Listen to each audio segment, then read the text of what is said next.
This video is looking at cerebral palsy and massage. Cerebral palsy is a condition that affects muscular control and movement. Cerebral meaning the brain, palsy a complete or partial loss of the ability to move a part of the body. So cerebral palsy is a loss of ability to move a body part because of a problem with the brain.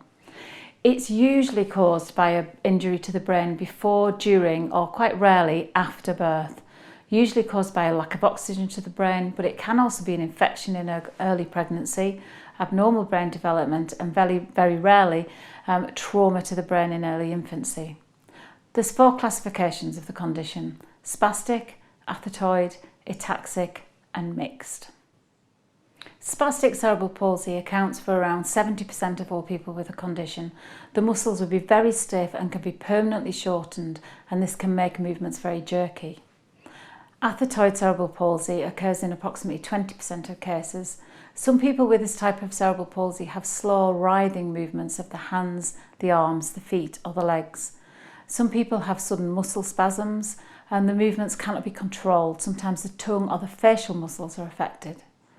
Ataxic cerebral palsy occurs in less than 10% of cases. People with ataxic cerebral palsy have difficulty with balance and fine movement. It can mean a loss of balance or being unsteady when walking. It could also make doing fine tasks with the hands, such as writing, difficult. The muscle tone is usually decreased rather than stiff. The 4th classification is mixed cerebral palsy, which is a combination of the first 3. It can be mild to severe. Mild cases might simply be a problem with gait and balance. Severe may leave the individual needing full support in daily living and needing to use a wheelchair. The massage techniques here can be adapted as needed. Some people will not need all aspects of it, and you can select those which are more useful based on individual need. Cerebral palsy isn't progressive in itself, as in the brain injury doesn't worsen, but the muscle spasticity can worsen and joints can be pulled out of place. Massage can give symptomatic relief for the muscle tightness and pain. The younger the massage starts, the better it is, because you can stop that spasticity developing so much. There's 5 specific contraindications for this condition. First of all, if you're treating an adult with mild cerebral palsy, you can treat the person as you would for any other massage. If they have plantar fasciitis, a sore neck, then treat them for that. There's no barriers to treatment for people who are mildly affected. Secondly, if the client's in a wheelchair and they have uncontrolled limb movements, it may be safer to carry out the treatment with the client in the chair. Don't risk a fall from a massage table. If you are using a massage table, make sure it's adapted and you're fully trained in lifting and handling and the use of hoists so that both you and your client don't maintain any injuries. I've worked before on a client's own kind of hospital style bed, so with the side down to access that side of the client and put the side back up when I move to the other side, so that if the client did have any kind of jerky movements, they didn't risk falling off the bed. Because it was a hospital style bed, it was also height adjustable, which meant I could work safely there without damaging my own back. Thirdly, one of the key considerations for massage with clients for cerebral palsy, where their cerebral palsy is more severe, if the client can't speak to express their own wishes and to comment on the depth, then you need to be extra careful and look for non-verbal cues. Number 4, if the client and the person administering the massage don't know each other, it's important for the client's sense of security to have someone they do know present so that they can feel safe and secure during the massage. Finally, if you're a parent or carer giving massage as part of everyday home care, and that's something that you can teach your clients to do for their own children, then it just becomes part of the everyday routine. The massage treatments are in essence the same as the ones we usually use, but we increase the use of cross-frictional moves so that we're working both up and down and across the muscles. Try to make the massage quite mobile so that as you work, you're gently moving the part of the body you're working on. It just helps to introduce movement without resistance from the muscles. We'll demonstrate this on some arm massage shortly. Using essential oils in a massage can enhance the experience for a client. These can be self-blended if you're suitably qualified. If not, have a choice of pre-blended oils ready so that the client can select which one suits their mood at the time. We can begin our treatment either on the head or on the hands by working the fingers. The spasticity of the muscles might pull the fingers inwards, and so we're looking to just gently encourage them to straighten. If they're already locked in place, we won't do. We won't be able to move them, but we can just release the muscle tension that's held there. So a few things, specific things we can do for the client with cerebral palsy. Remember, we're looking at a contracture that will pull the hand up and possibly pull the arm right up. So we want to try and encourage movement in this muscle here. We can start just by stretching the hand. You can see I'm not putting any pressure on the wrist, I'm supporting the wrist, and just using my hand, I'm stretching Beverly's hand backwards, just for a nice hand stretch. You can do it finger by finger as well. Just with a finger pressure, not too much pressure. We're not trying to bend the fingers backwards, we're just trying to stretch them. And you can also pick up that hand work that you've seen in the hand video and just stretch the palms out a little more than we might usually do. We can work, if I restrict the fingers, we can work down the hand.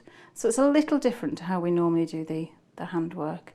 I'm going to add a little bit of oil here, just so that I don't start dragging Bev's skin. So you can see I'm warming the oil in my own hands first. I'm never squirting it directly onto my client. So by holding the fingers back, I can start to stretch the hand out. I've got Beverly's forearm and elbow supported on a blanket. I might normally do this work face down, but for the camera it's easier to show you in this position.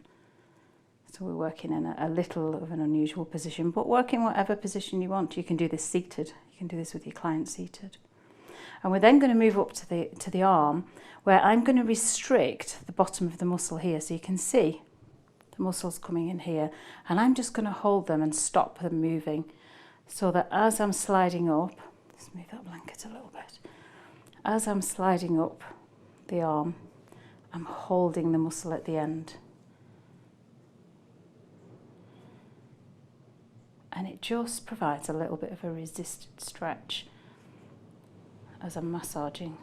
So if I don't have that there, it just kind of pulls, and you can see the fingers can start to move with it as well sometimes. So in holding it here, I'm just preventing that. And in fact, I can hold the hand back to do the same thing.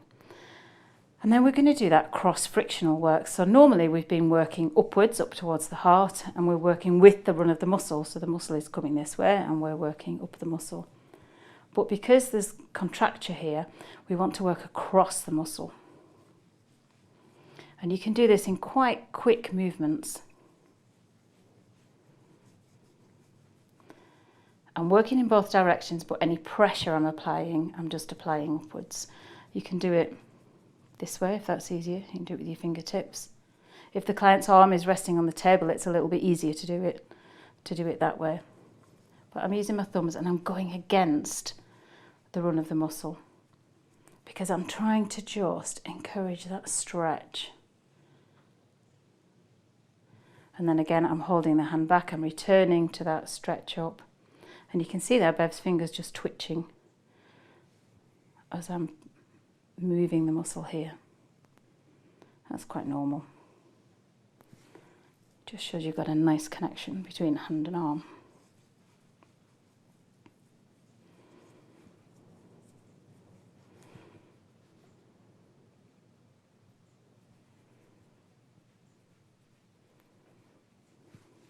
It's not the best position to show you it because I'm having to support Bev's hand at the same time.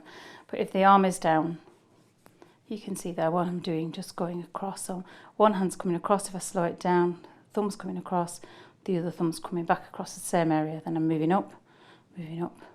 So I'm doing each area twice, but going in the opposite direction to the muscle. And you can use this cross-frictional work anywhere, wherever you've got a really tight muscle. You can add that cross-frictional work in and it will help. But when you've done that, always finish by again smoothing it off. And then once you've done that, you come back and you repeat that hand work that we did in the detailed hand video.